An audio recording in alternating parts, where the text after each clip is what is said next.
Puji nama Tuhan, Shalom Bapak Ibu yang dikasihi Tuhan. Selamat pagi semuanya jemaat televisi yang dikasihi Tuhan. Dan kita akan memulai ibadah kita pada pagi ini. Saya mengundang Ibu Bapak bisa berdiri bersama-sama. Saya juga menyampaikan shalom bagi Bapak Ibu jemaat yang mengikuti ibadah secara live streaming dari rumah masing-masing. Kita mengikuti ibadah ini dari awal sampai akhir supaya dengan demikian kita menikmati campur tangan Tuhan digenapi dalam kehidupan kita. Kusanjung kau di tempat tinggi. Kusanjung kau di tempat tinggi, sebab Engkau Imam besar agung.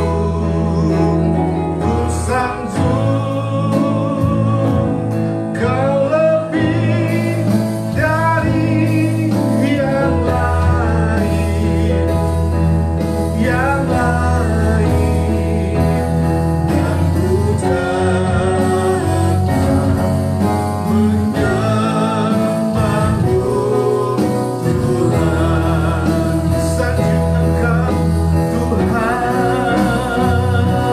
ku sanjung kau di tempat tinggi, sebab Engkau Imam besar agung. Ku sanjung kau lebih dari yang lain, dan ku datang menyembahmu Tuhan. Mari semua katakan, ku sanjung Engkau Tuhan. Ku sanjung kau di tempat tinggi, sebab Engkau Imam besar agung. Ku sanjung kau lebih dari yang lain, dan ku datang menyembahmu Tuhan. Dan ku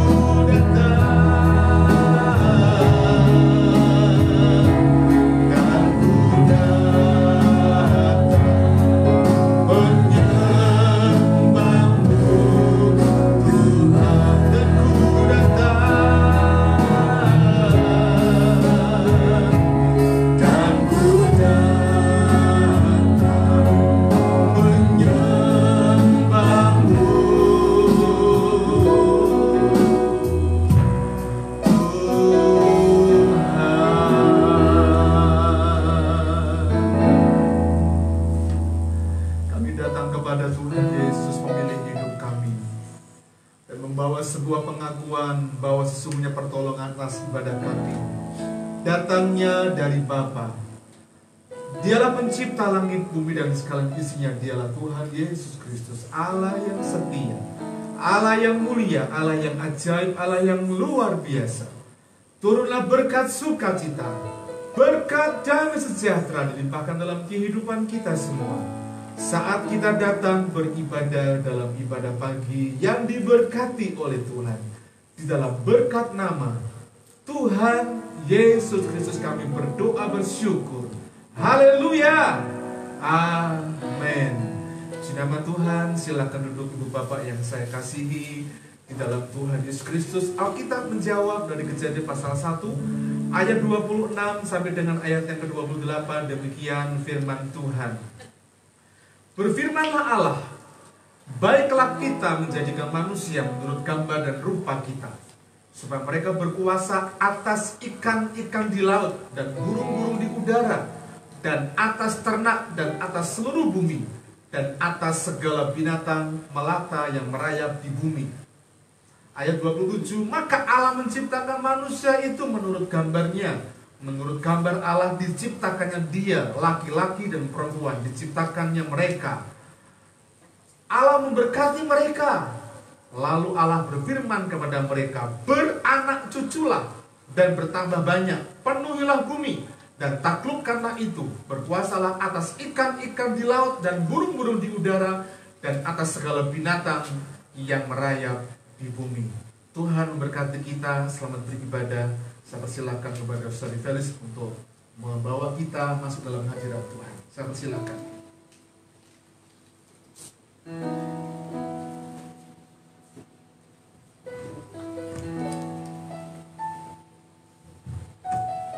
Puji Tuhan, Shalom. Kembali melanjutkan kita dapat bertemu pada pagi hari ini. Tema minggu ini dalam bulan Desember adalah keluarga yang takut akan Tuhan. Maka dalam sebuah keluarga itu harus ada kesetiaan pada Yesus. Mendengarkan firman tidaklah cukup. Dalam keluarga kita juga harus menerapkannya. Dan kita juga harus senantiasa untuk mengandalkan Tuhan di dalam setiap musim hidup kita, suka, duka, gembira maupun susah. Dan dalam setiap pergumulan di dalam keluarga kita harus terus mengandalkan Yesus agar berkatnya nanti akan tercurah atas setiap keluarga kita. Amin.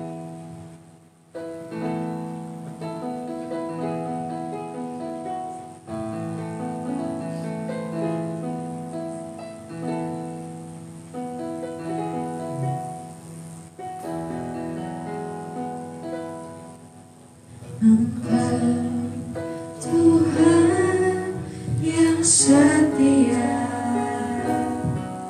waktumu selalu yang terbaik. Engkau Tuhan sandaranku, dan ku akan berharap padamu. Satu-satunya yang ku andalkan, satu-satunya yang ku percaya. Engkau sumber kekuatan, sumber pengharapan, sumber kedamaian.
berlimpah atas kami ya Tuhan. Kau izinkan setiap kami berkumpul Tuhan di rumah-Mu. Sebentar Tuhan, kami akan meninggikan, memuliakan dan memuji nama-Mu dengan sepenuh hati kami Tuhan. Kau berkati Tuhan ibadah kami dari awal dan hingga akhir. Kami serahkan jalan ibadah ini dalam tangan kuasa. Dalam nama Tuhan Yesus yang percaya katakan amin. Mari jemaat Tuhan kita semua bangkit berdiri. Ajarku berdiam.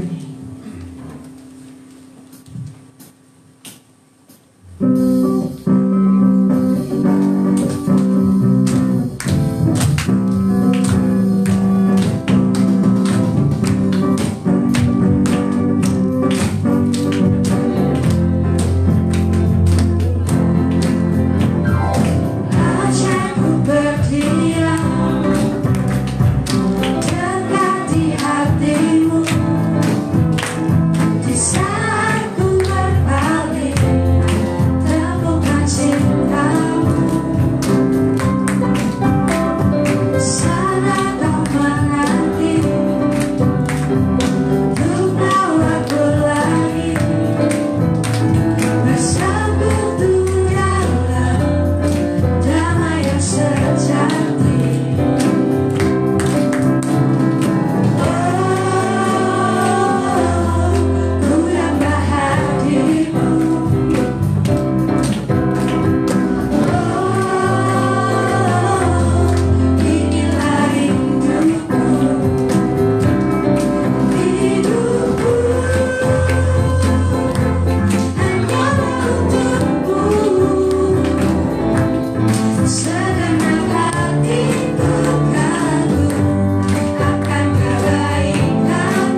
ucapan syukur kami buat kehadiran Tuhan yang boleh menyapa kami pagi ini.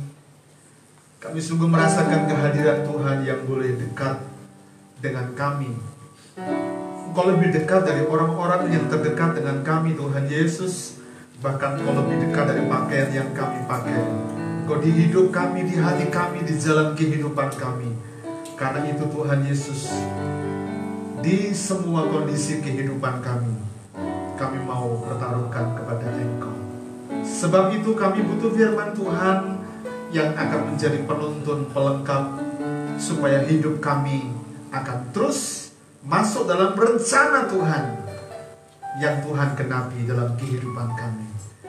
Karena itu urapi hamba-Mu Tuhan Yesus untuk membukakan rahasia-rahasia kebenaran firman Tuhan kepada seluruh umat Tuhan, jemaat RBC yang dikasihi oleh Tuhan. Mari Kau memberkati dengan kasih setia Tuhan. Mari Kau memberkati dengan kuasa Tuhan. Memberkati kami dengan pengurapan yang baru Tuhan. Sehingga kami semua diperlengkapi dengan sabda Tuhan yang adalah petunjuk bagi jalan kehidupan kami. Berkati kami semua. Kami siap untuk dengar firman Tuhan. Kami membuka hati kami, pikiran kami, pendengaran kami buat apa yang Tuhan sampaikan kepada kami pagi ini Tuhan. Terpujilah Engkau Bapa yang sempurna, Bapa yang baik. Demi nama Tuhan kami berdoa bersyukur. Haleluya. Katakan sama-sama, amin. Puji nama Tuhan. Shalom Ibu Bapak yang saya kasih dalam Tuhan Kristus. Senang sekali bisa berjumpa kembali di minggu kedua pada bulan Desember ini. Desember ini kita masuk di dalam bulan keluarga. Bulan keluarga, karena itu kita akan berfokus kepada rumah tangga, pada pernikahan, pada hubungan anak dengan orang tua, kepada hubungan suami istri, bahkan kepada kita yang masih legan, yang nanti akan masuk dalam rumah tangga, dalam pernikahan pun akan dibekali. Nah, ini adalah khotbah saya di seri yang kedua pada minggu yang lalu. Minggu pertama yang lalu saya berbicara tentang mujizat dalam rumah tangga. Hari ini saya akan sama membawa kepada Bapak Ibu Saudara semua dalam topik yang sama, tapi dalam kupasan yang berbeda, kelanjutan dari khotbah seri saya, khotbah yang minggu lalu tentang mujizat dalam rumah tangga. Mari kita akan baca lebih dahulu di dalam Yohanes pasal 2 ayat 1 sampai dengan ayat yang ke-11. Demikian firman Tuhan. Ya, demikian firman Tuhan. Saya akan buka, nampaknya ada sesuatu yang missing di situ. Missing font. Oke, Yohanes pasal yang kedua. Demikian firman Tuhan. Pada hari ketiga ada perkawinan di Kana yang di Galilea, dan ibu Yesus ada di situ. Yesus dan murid-muridnya diundang juga ke perkawinan itu. Ketika mereka kekurangan anggur, ibu Yesus berkata kepada Yesus, mereka kehabisan anggur. Kata Yesus kepadanya, mau apakah engkau daripadaku ibu? Saatku belum tiba. Tetapi ibu Yesus berkata kepada pelayan-pelayan, apa yang dikatakan kepadamu buatlah itu. Di situ ada 6 tempayan yang disediakan untuk pembasuhan menurut adat orang Yahudi. Masing-masing isinya 2-3 buyung. Yesus berkata kepada pelayan-pelayan itu, isilah tempayan-tempayan itu penuh dengan air. Dan mereka pun mengisinya sampai penuh. Lalu kata Yesus kepada mereka, sekarang cedoklah dan bawalah kepada pemimpin pesta. Lalu mereka pun membawanya.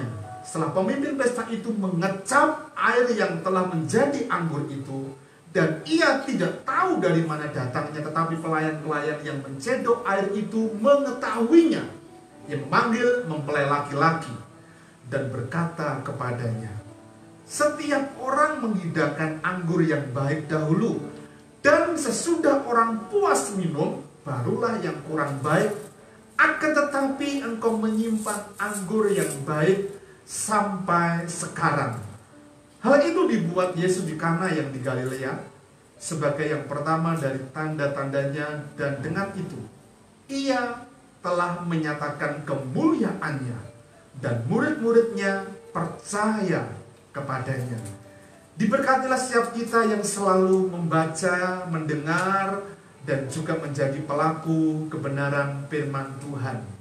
Minggu lalu, di dalam khotbah saya tentang mujizat dalam rumah tangga, saya hanya berfokus pada satu ayat, di ayat yang ketiga, yang mengatakan seperti ini: ketika mereka kekurangan anggur, Ibu Yesus berkata kepadanya, mereka kehabisan anggur.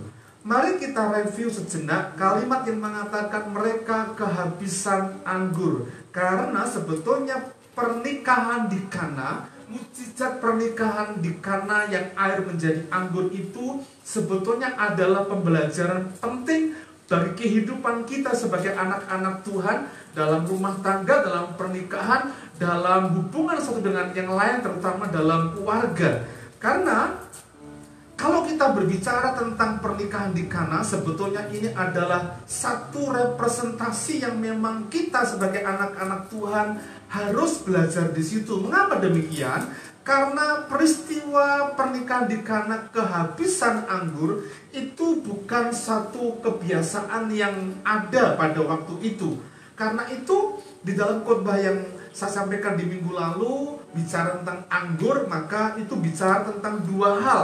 Yang pertama, anggur itu bicara tentang manisnya anggur atau manisnya hidup pernikahan, yang seringkali anak-anak Tuhan tidak bisa dan dapat mempertahankan manisnya hidup pernikahan.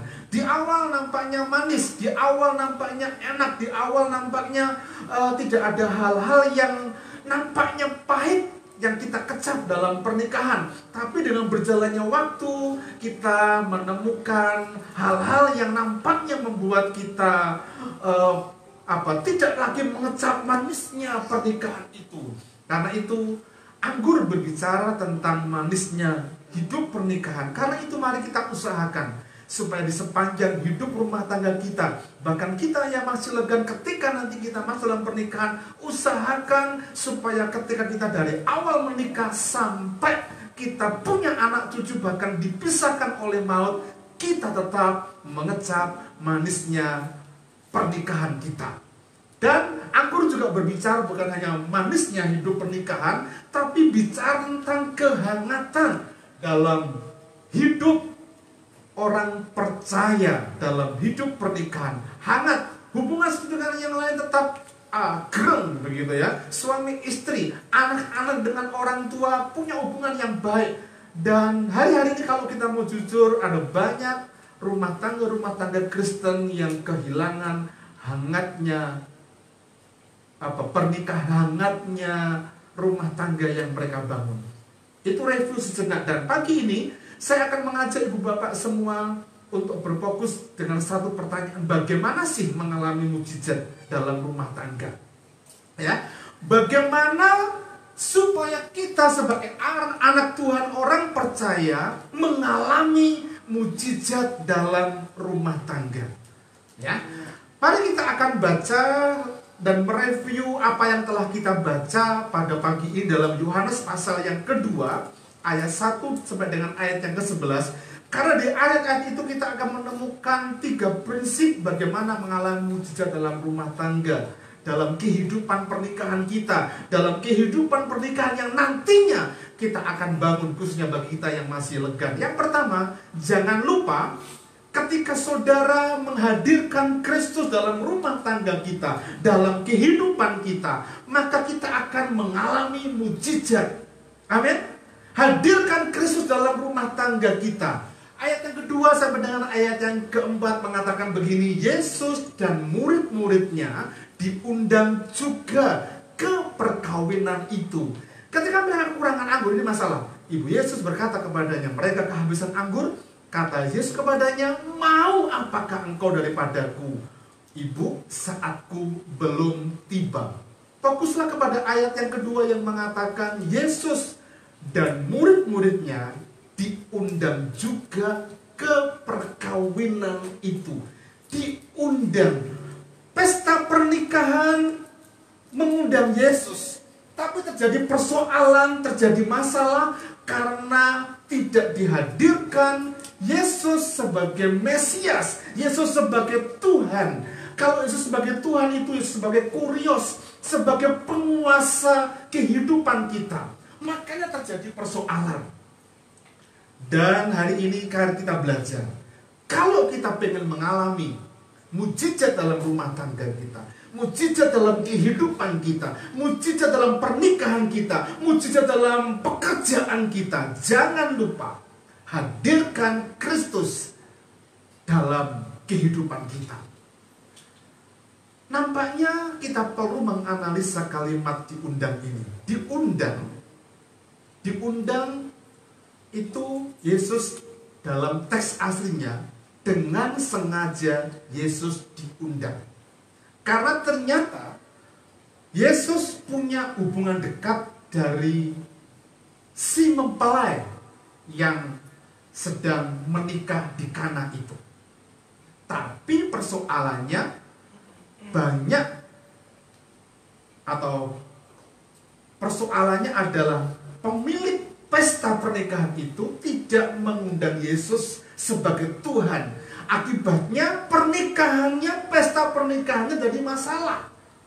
Dan kalau bicara tentang diundang, biasanya kalau kita punya kerja yang kita undang pasti keluarga inti, pasti keluarga dekat ya.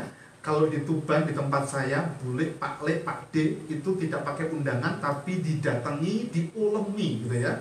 Ketemu muka, face to face. Besok aku akan menikahkan anakku ya, yang bernama Santika dan titik-titik begitu ya. Diundang gitu misalnya ini. Itu keluarga.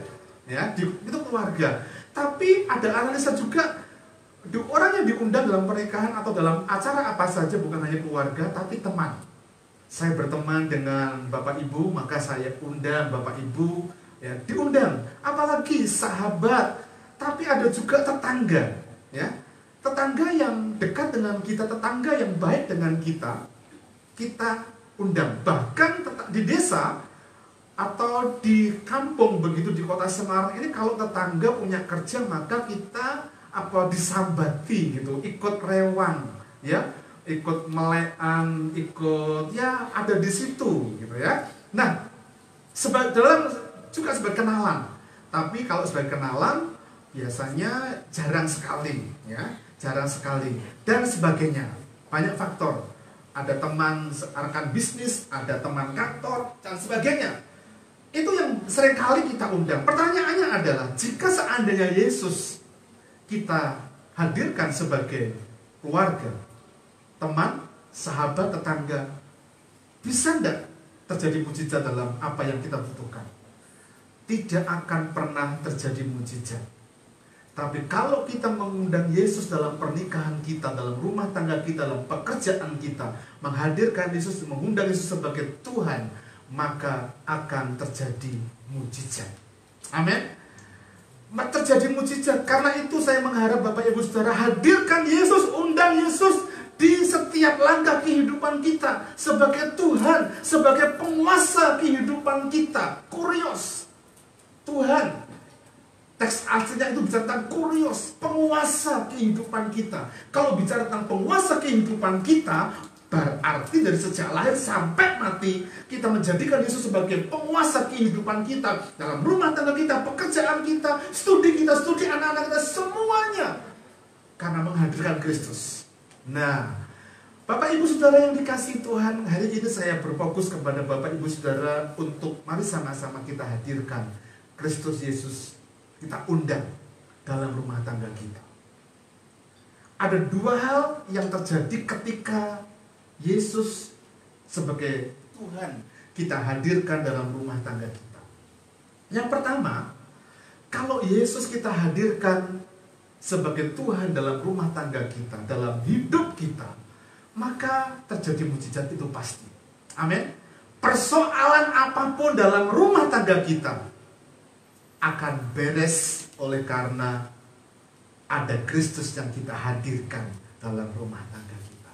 Amin. Setuju ya Bapak Ibu? Kalau Kristus kita hadirkan, persoalan apapun akan beres. Akan beres. Saya mengajak untuk kita membaca ayat ini karena sekarang ini kita semua dibawa dalam samudra COVID-19 yang tidak tentu kapan selesainya. Kita sedang masuk dalam samudra luas dan masing-masing orang, masing-masing rumah tangga sedang berada di kapal. Anggaplah kita sedang berjalan dalam satu kapal yang sama. Kalau kita menaruh Yesus dan mengundang Yesus sebagai nahkoda, maka kita akan selamat. Dan kita sedang diperhadapkan kepada hal itu. Karena itu mari bersama-sama baca ayat ini. Ibrani pasal 6 ayat 19 ayat 20 kita katakan seperti ini.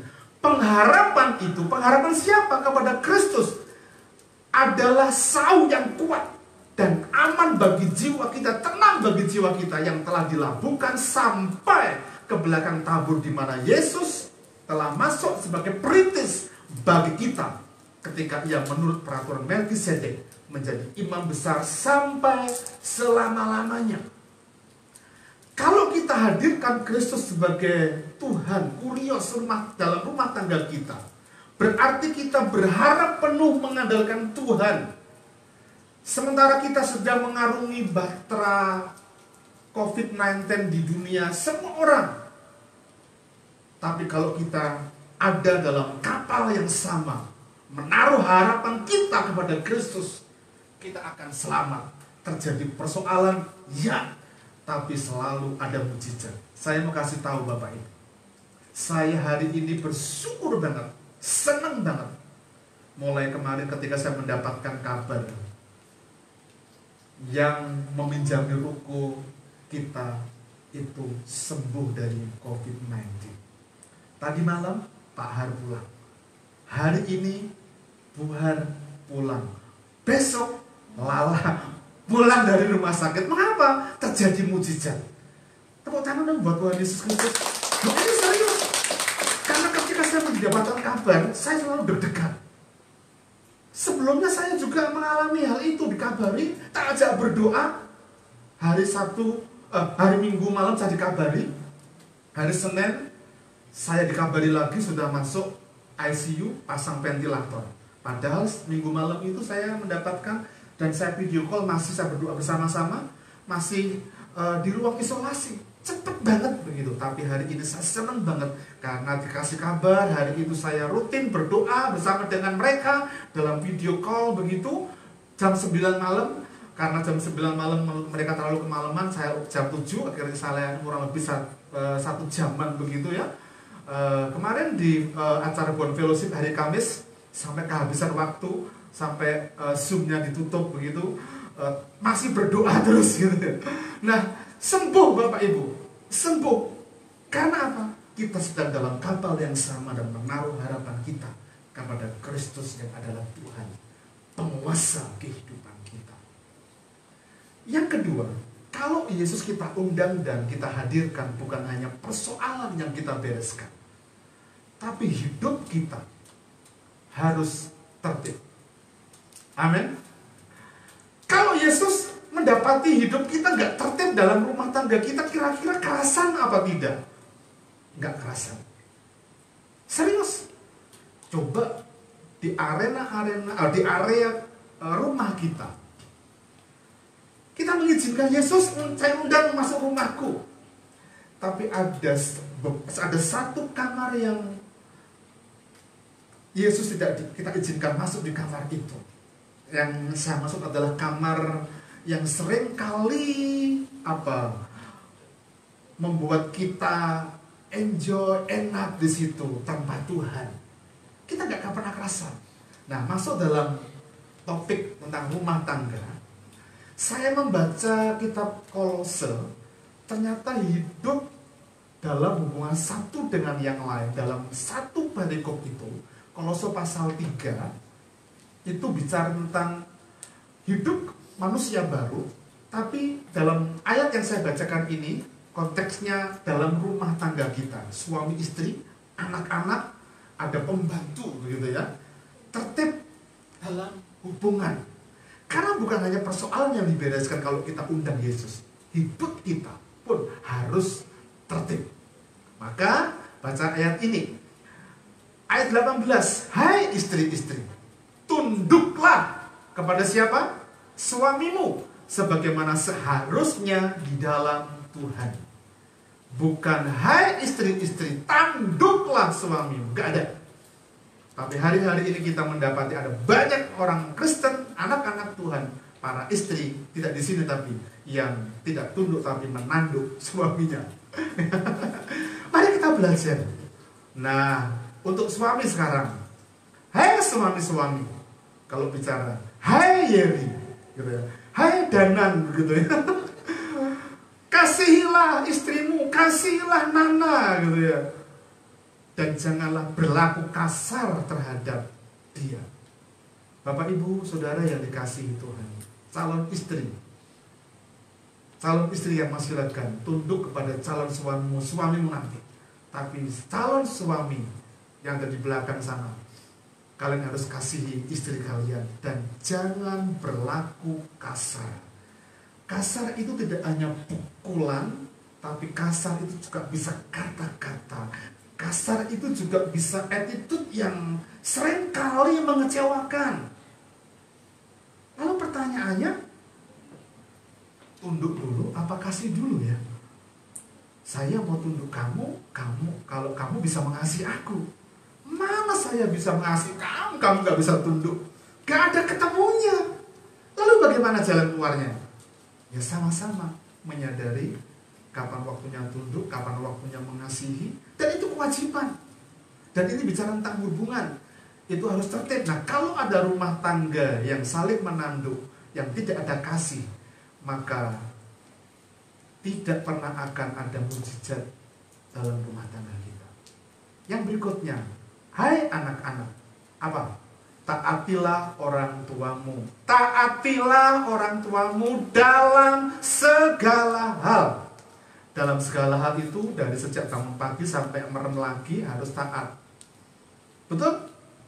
Harus taat dalam segala hal karena itulah yang indah di dalam Tuhan. Berapa ada antara kita yang sudah besar punya pemikiran, punya pendapat yang kita sebagai anak-anak kita nggak lagi mau taat pada orang tua kita. Karena apa? Ini persoalan. Kalau anak-anak taat, maka dengan mudah kita akan menikmati persekutuan hubungan yang baik dengan yang lain. Apalagi, hai bapak-bapak. Tadi kalau suami kepada istri, sekarang sebagai bapak. Janganlah sakiti hati anakmu supaya jangan tawar hatinya. Jangan sakiti hati anak kita. Bisa enggak anak kita menyakiti hati kita sebagai bapak? Bisa, sangat bisa. Tapi bukan kalimat ini mengatakan begini, hai anak-anak, jangan sakiti hati bapakmu supaya bapakmu nggak tawar hatinya. Enggak, tapi ayat ini bilang, hai bapak-bapak, hai Yeri. Ya, kalau nanti Andri sama Tony sudah jadi bapak, hai Andri, hai Tony, nggak tahu nanti calon istri siapa dari Tuhan, tulang rusuknya belum ketemu. Janganlah sakiti hati anakmu supaya jangan tawar hatinya. Lah, berapa ada kita yang seringkali lupa menyakiti hati anak kita. Hari ini kita yang dengar, mengapa seringkali ada kalimat yang muncul, ya, kalimat yang muncul dari orang tua kita. Ya, orang tua kita, saya mendengar kalau di kota Semarang ini, pas kelangan dok siji maksudnya bukan dok ayam. Anak kita yang lain yang memang brekel enak kan bisa dikandani. Oh, itu menyakiti loh. Itu menyakiti banget. Menyakiti banget. Hadirnya anak-anak kita harus betul-betul mendapat perhatian. Karena banyak seperti saya punya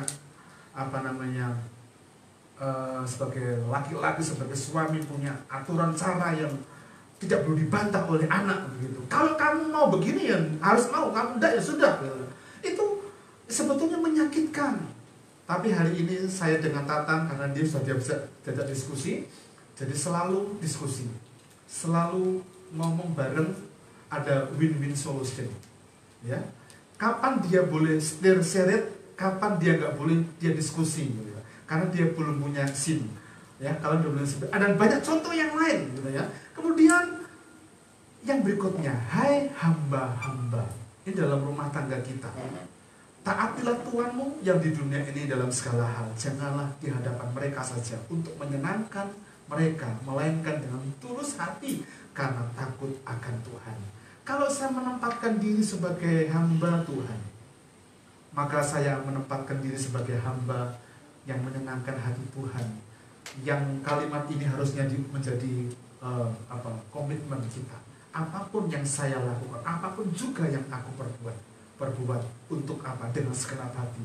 Bukan untuk sesama, bukan untuk jemaat, tapi untuk Tuhan. Kalau kita memahami, mengerti hal ini, maka relasi, hubungan itu akan jadi baik. Jadi menghadirkan Kristus dalam rumah tangga kita, dalam seluruh aspek kehidupan kita. Yang pertama memang persoalan kita akan dibereskan. Tidak ada masalah yang berarti bagi kita karena ada Yesus yang jadi penolong dalam kehidupan kita. Tapi persoalannya, hidup kita pun harus tertib. Sebagai suami harus tertib, sebagai istri harus tertib. Bapak Ibu nanti baca dalam kitab Kolose pasal 3 mulai dari ayat 1. Kita akan mengerti, memahami bagaimana hidup yang tertib itu. Yang kedua bagaimana kita mengalami itu dalam rumah tangga kita. Yang kedua adalah mari kita belajar untuk hidup dalam ketaatan. Beberapa waktu yang lalu saya tetap bicara tentang ketaatan, tapi saya mau ajak dalam perspektif yang berbeda. Karena memang ketaatan itu adalah bukti dari iman kita yang sungguh-sungguh. Saya mau ajak membaca lebih dahulu dari ayat ini dan kemudian menganalisa dari apa yang dikatakan oleh Yesus, Ibu Yesus, dan juga apa yang dilakukan oleh pelayan-pelayan ini. Pelayan dari pesta pernikahan. Tetapi Ibu Yesus berkata kepada pelayan-pelayan, apa yang dikatakan kepadamu, buatlah itu. Di situ ada 6 tempayan yang disediakan untuk pembasuhan menurut adat orang Yahudi. Masing-masing isinya 2-3 buyung. Yesus berkata kepada pelayan-pelayan itu, isilah tempayan-tempayan itu penuh dengan air, dan mereka pun mengisinya sampai penuh. Mereka pun mengisinya sampai penuh. Bapak Ibu Saudara yang dikasihi oleh Tuhan, taat, hidup kita taat, itu bicara tentang keyakinan, percaya kita sungguh-sungguh atau tidak. Percaya kita sungguh-sungguh atau tidak. Ketika mereka terjadi persoalan dalam pesta pernikahan di Kana ini, ya, ternyata Ibu Yesus itu mengamatinya. Dan banyak penafsir yang mengatakan bahwa Ibu Yesus itu adalah salah satu dari panitia pesta pernikahan di Kana itu. Ya, ketika terjadi persoalan pada hari yang ketiga, anggurnya habis. Pasti pemimpin pesta bingung karena ini akan mempermalukan si pemilik dari pesta pernikahan ini. Karena anggur itu hidangan yang wajib. Sehingga ketika Ibu Yesus itu mengetahuinya, dia datang kepada Yesus dengan di awal tadi dia menghadirkan Kristus. Tapi yang menarik dari kalimat yang dikatakan oleh Ibu Yesus kepada pelayan-pelayan Tuhan, pelayan-pelayan pesta pernikahan itu, apa yang disuruh, apa yang dikatakan kepadamu, lakukan itu.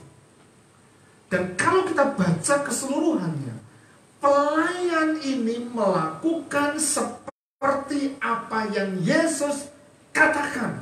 Dia mengingat pesan Maria, tapi dia juga melakukan apa yang dikatakan oleh Tuhan Yesus. Dalam adat orang Yahudi, ya seperti sekarang ini sebelum kita masuk rumah, kita cuci tangan pakai sabun. Tapi adat Yahudi bukan cuci tangan, tapi cuci kaki juga. Nah, di depan rumah itu ada tempayan. Tempayan itu besar, berisi banyak begitu. Banyak. 2-3 buyung, 1 buyung itu sama dengan 32 liter. Jadi cukup banyak, melimpah. Dan ada 6 tempayan. Tinggal mengalihkan saja. 1 buyung itu 32. Dan 1 tempayan isinya 2-3 buyung. Jadi 31 atau 32 liter kali 3 kali 6. Jadi melimpah air tapi pelayan ini ketika disuruh mencedok, dilakukan itu dan bawa pemimpin pesta. Terjadi mujizat ketika pemimpin pesta mengecap anggur. Bukan air yang diminum, tapi anggur, dan lezat anggurnya. Anggur yang baik itu semakin lama semakin baik. Ya, dalam fermentasi selalu lebih baik, dan harganya hari ini kalau anggur yang lama yang difermentasi lebih lama itu akan jauh lebih mahal. Ya, kalau kita berada di rumah-rumah makan modern Eropa, biasanya ada anggur-anggur yang dijual. Saya pernah diajak oleh seseorang dan kaget karena hari itu saya minum termahal yang pernah saya minum. Biasanya minum teh tawar dan es teh gitu kan. Tapi hari itu saya minum anggur sak botol, itu bukan semuanya, tapi saya minum kecil begitu karena takut kalau belum gitu. Hari itu saya tanya harganya piro, 900.000. 900.000 untuk es teh tawar dan teh manis dapat berapa itu? Berlendingan gitu. Tapi itu termahal.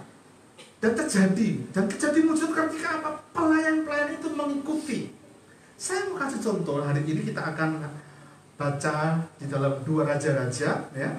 Saya akan mengajak Bapak Ibu nanti baca di rumah ayat 1 sampai 14, tapi kita akan lompat karena waktu. Ayat 1 mengatakan begini, Naaman, panglima Raja Aram, adalah seorang terpandang di hadapan tuannya. Perhatikan, terpandang di hadapannya tuannya. Dia pejabat dan ia sangat disayangi sebab oleh dia Tuhan telah memberikan kemenangan kepada orang Aram. Tetapi orang itu seorang pahlawan tentara sakit kusta. Ini persoalannya. Sakit kusta, dipandang oleh pemimpinnya disayangi, dan pasti kalau dia pejabat orang banyak juga taruh hormat kepada Naaman. Tapi sayang, dia sakit kusta. Kalau sakit kusta dikucilkan. Dan kalau sakit kusta dikucilkan, biasa kebiasaan orang kelewat. Ada banyak orang akan meneriaki kusta, kusta, atau dia sendiri yang mengatakan kusta, kusta sambil berlari begitu, sehingga orang berlarian menghindari supaya kita ketularan. Ya, kalau sekarang mungkin berteriak begitu, yang COVID-19 begitu semua orang jadi lari, mungkin sama begitu juga bisa gitu ya. COVID-19. Berarti itu ada orang yang terpapar begitu, dan semua orang akan lari tunggang-langgang menghindari orang itu. Seperti itu sebetulnya. Nah, ayat yang berikutnya saya mau baca langsung ayat yang ke-9 dan yang ke-10. Kemudian datanglah Naaman dengan kudanya dan keretanya lalu berhenti di depan pintu rumah Elisa. Ketika pembantu dari Naaman ini memberitahu bahwa di Israel ada nabi yang namanya Elisa yang bisa menyembuhkan, ya. Naaman datang dan dengan keretanya dan kudanya berhenti di depan pintu rumah Elisa. Tapi yang menarik, Elisa itu hamba Tuhan yang antik, rodo aneh begitu. Kalau jemaat begitu kan mesti tidak suka, gitu. Pasti ngomong begini, Elisa menyuruh seorang suruhan, harapan Naaman, dia datang, Elisa datang mendoakan begitu ya, mengatakan sesuatu sehingga kusanya sembuh. Elisa menyuruh seorang utusan, ya, utusannya ini bisa Gehazi atau yang lain ya, mengatakan pergilah mandi 7 kali dalam sungai Yordan, maka tubuhmu akan pulih kembali sehingga engkau menjadi tahir. Dan kalimat ini tidak diucapkan oleh Elisa, tapi disampaikan lewat hambanya. Ini aneh, tidak sopan Elisa. Padahal Naaman itu pejabat terpandang. Kalau kita baca ayat selanjutnya, Naaman gondok nggak? Gondok. Tak pikir Dia datang dan mengatakan kustaku sembuh dan sebagainya. Kan di sungai, di Aram ada banyak sungai yang lebih jernih airnya dibandingkan sungai Yordan. Tapi yang menarik, pelayan yang mengikuti Naaman itu ngomong begini, ayat 14. Setelah ngomong, disuruh mandi aja lah. Ini gampangannya. Naaman mentaatinya, maka turunlah ia membenamkan dirinya 7 kali dalam sungai Yordan. Jadi mak jegur lagi, kok saya kusta ya, jegur, kok saya masih yo, sampai 7 kali. Yang terakhir itu, dan itu 7 kali itu bicara tentang ujian ketaatan loh, nggak mudah. Air sungai Yordan itu nggak jernih, ya, comberan begitu loh. Mungkin seperti sungai sebelah ini kalau lagi banjir, gitu ya. Banyak kotorannya, itu yang terjadi. Tapi Naaman mandi di situ dan dia disuruh. Akibatnya apa? Tubuhnya kembali seperti tubuh seorang anak. Dia menjadi tahir. Tubuh seorang anak itu mulus gitu, halus begitu ya, kecuali Tatan. Tatan itu baru dilahirkan keriput karena kehabisan air ketuban gitu ya, keriput seperti orang tua, tapi halus seperti anak gitu, halus. Dan itu tubuh Naaman. Terjadi mujizat karena apa? Taat. Dan aplikasinya buat kita adalah mujizat akan terjadi ketika kita percaya dengan sungguh-sungguh. Mujizat juga akan terjadi ketika apa? Perlu tindakan iman. Iman tanpa tindakan akibatnya pada hakikatnya adalah mati. Naaman mendengar dan imannya tumbuh. Dia disampaikan oleh pembantunya dari Israel tadi. Imannya tumbuh. Dan dia dengar, dia sampaikan kepada raja, pemimpin Aram, dan dia pengen datang ke Israel, ke Elisa. Dia melakukan itu, dia bertindak. Sampai kemudian Elisa membuat jengkel mandi di sungai Yordan, benamkan dirimu sampai 7 kali. Dan sebetulnya jengkel karena aman. Tapi dia lakukan itu, dia tepis jabatannya. Dia tidak bawa atribut jabatannya, dia turunkan, dia tanggalkan. Dia mandi, dan akibatnya terjadi mujizat. Jadi perlu tindakan iman. Bapak Ibu, hari ini saya mau cerita.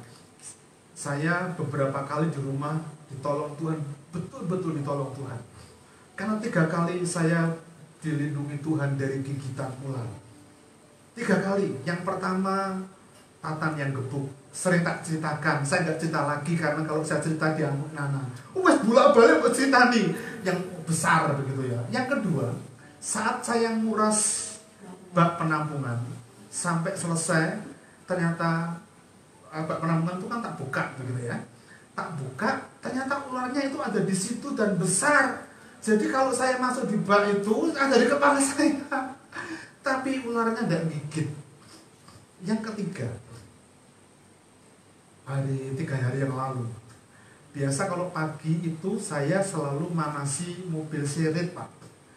Mobil seret itu tak majukan, tapi tak remnya tak buka, tak undur gear. Tidak tahu dari mana ularnya. Saya juga buka pintu, saya manasi. Biasanya kalau saya manasi mobil itu seperti depen, kaki kiri di dalam, kaki kanan di luar. Hidup, begitu hidup kemudian buka kapnya di depan. Begitu saya buka kap di depan, ular tadi itu di atas, di tempat dekat buaya itu loh Pak, dengan buaya sebelah kiri ya, di atas, di dekat net antena radio. Ular hijau dan besar kepalanya sak jempolnya sikil Siska, mari diukur. Oh ana ya. Ya, besar ularnya. Dan saya kaget. Dan kalau ular ketemu saya pasti mati. Pasti mati. Kalau ketemu tetangga yang lain dibiarkan hidup. Pasti mati. Dan karena itu ada di kaca, saya ambil bambu, saya pukul pelan-pelan. cetuk gitu kena kepala, sudah loget-loget, persis kena kepala. Kan kena kepala tidak akan kesakitan dia.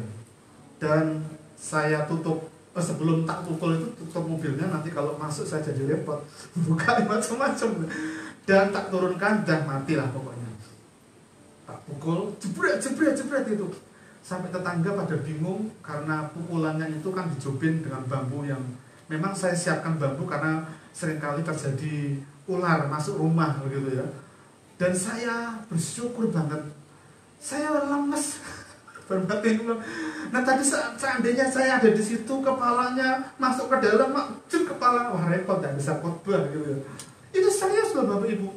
Saya kalau bukan Tuhan yang melakukan itu, saya mungkin juga digigit karena persis di atas kepala saya.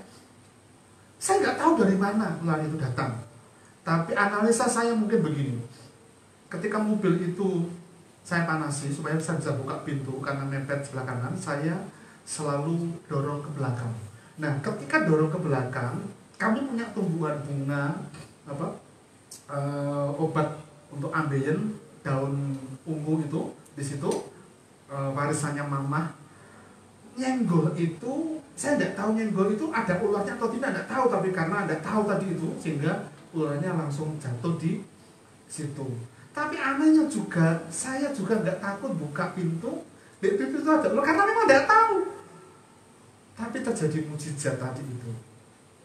Nah, ketika saya buka kapnya mobil, aduh, kok ada ular di situ? Langsung saya bawa bambu dan matilah ular itu di tangan saya. Nah, Bapak Ibu yang dikasihi Tuhan, yang ketiga. Yang ketiga, bagaimana mengalami mujizat dalam rumah tangga kita. Yang ketiga dan yang terakhir, Anda dan saya harus berani menerobos kemustahilan.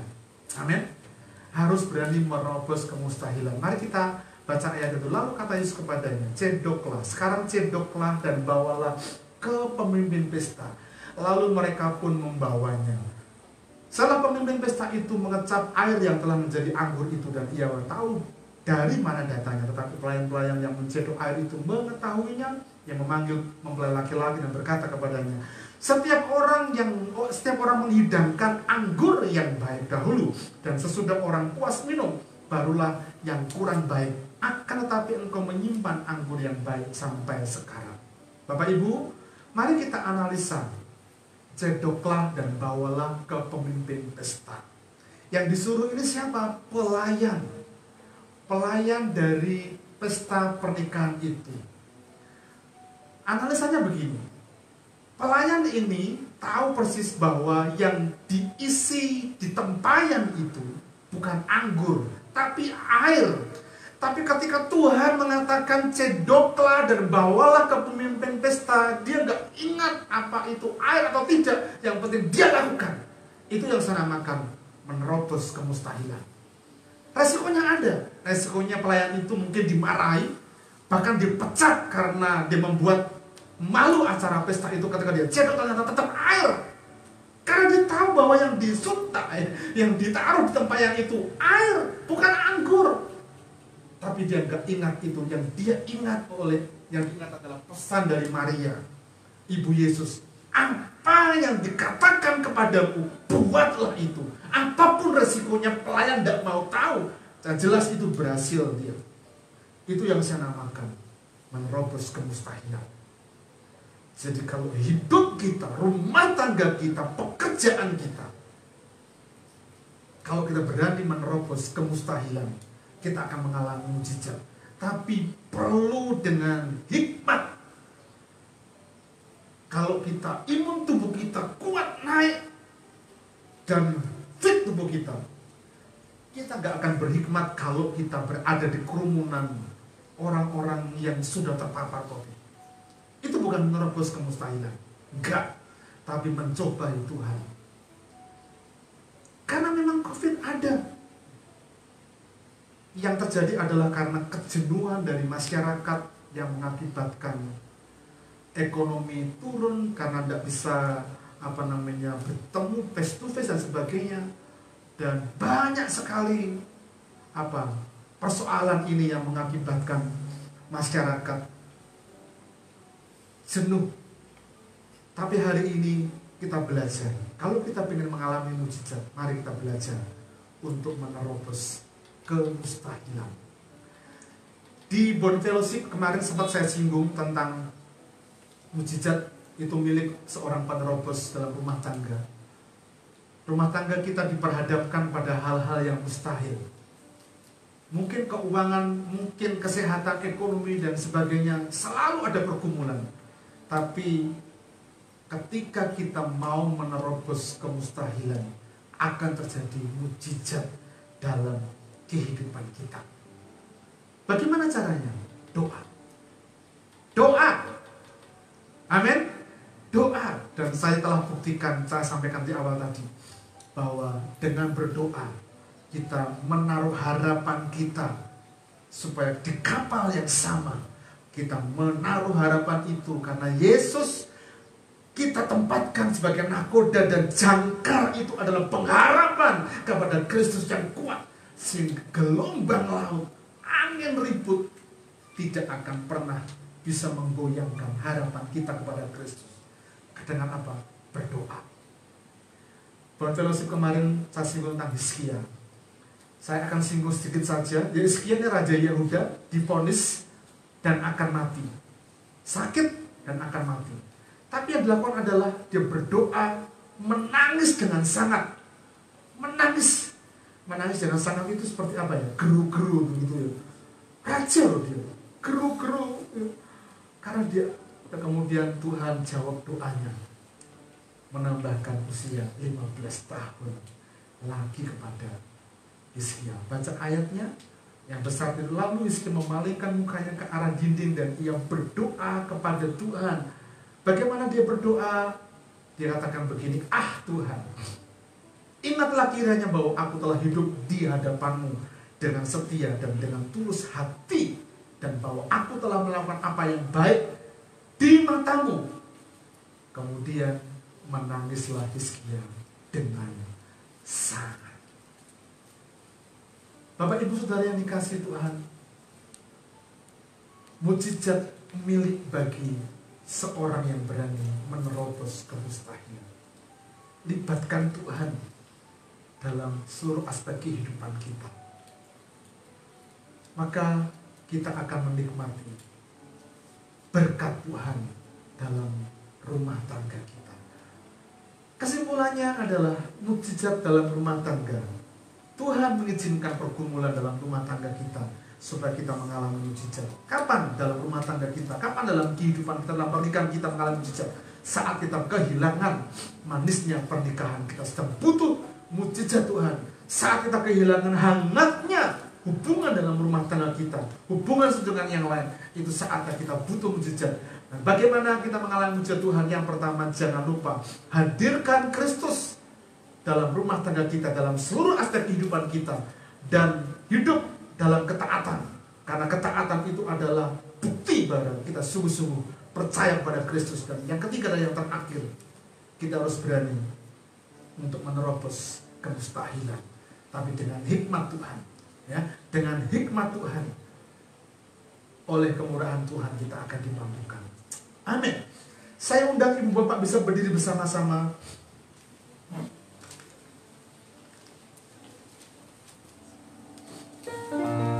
Kita renungkan firman Tuhan. Kalau ku hidup bagimu, hatiku tetap menyembahmu. Dunia tak bisa menjauhkanku dari kasih-Mu.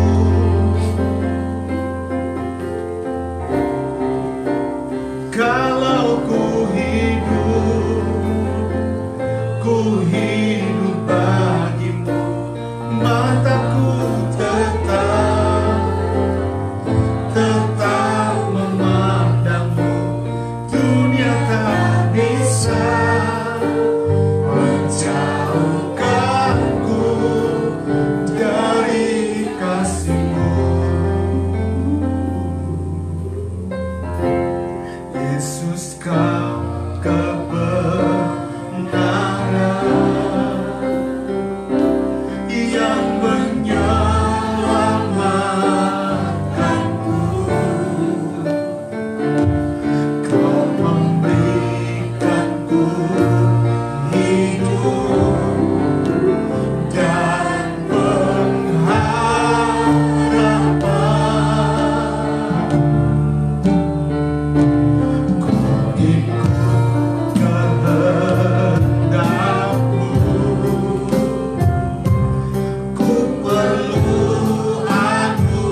Kebot akan mengalur dengan lembut, membawa kita masuk dalam perenungan kita pagi ini sebelum kita pulang dan mengakhiri ibadah kita.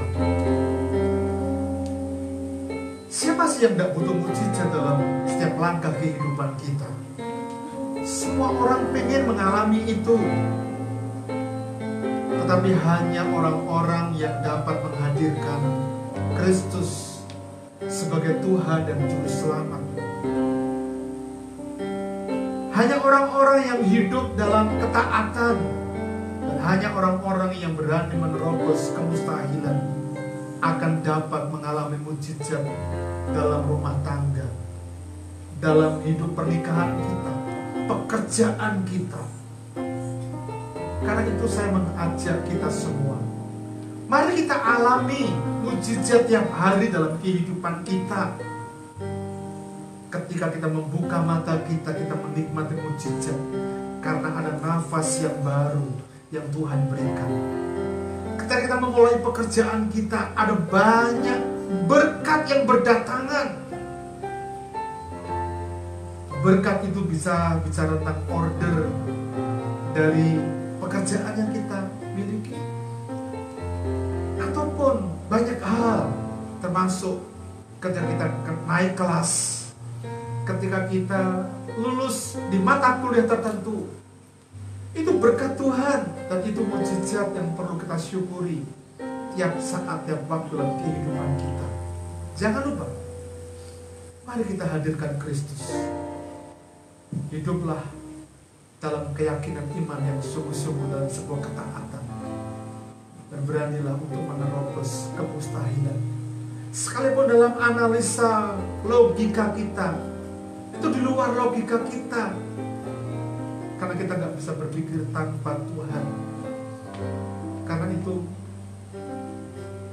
mari nikmati mujizat dalam rumah tangga kita. Kami mau hidup sama seperti Engkau hidup di tengah dunia ini, Tuhan. Dan biarlah hati kami selalu melekat kepada Tuhan. Rumah tangga yang kami bangun melekat kepada Engkau.